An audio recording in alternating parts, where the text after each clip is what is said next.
ku danna subscribe sannan ku danna ƙararrawa domin samun sababbin shirye-shiryenmu cikin sauƙi. Ya kamata ki sa ki tura kawai sai dai kawai Allah sa mu cika imani. Amin. Sa mu cika imani. Amin.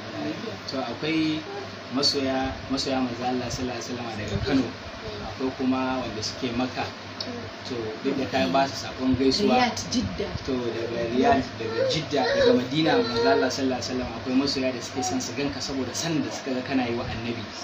Yanzu yau sai ka waye gari ka ganka a cikin raudar annabi, aka ce maka nan annabi ne a gurin, wani irin farin ciki za ka yi? Farin ciki. Eh, Ya fi na duniya.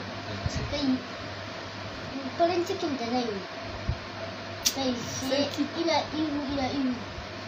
Sai na je na faɗa waje na samu tsawar da muke. saboda ga ka ga Tsawar annabi. farin ciki Eh. sai na mutu ba. Allah. Farin ciki sai na mutu ba. Soyayya ta kare kawai. Wallahi ba. Eh, Ni ba zan ce a ran zan yi rayuwa na.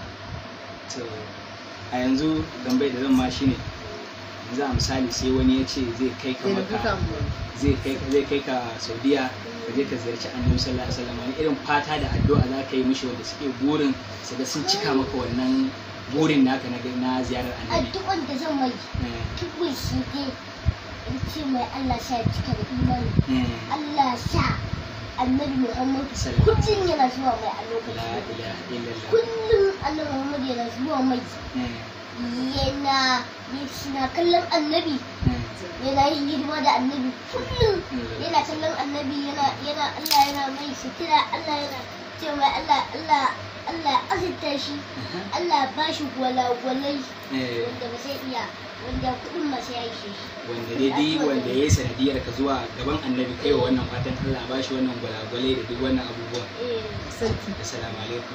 Kuma wannan shine hiranmu da wannan masoyin manzo Allah Kabiru da babansa Umar, shi ma daidai tafi albarkacin bakinsa tsabar so shi ma da yake wa manzo Allah sallallahu alaihi wasallam, da ya ji irin bayanin da ɗansa yake yi akan annabi sai da ya zubda hawaye saboda ƙaunarsa ga annabi sallallahu alaihi wasallam. To mun gode, Allah ya saka da alkhairi. Assalamu alaikum.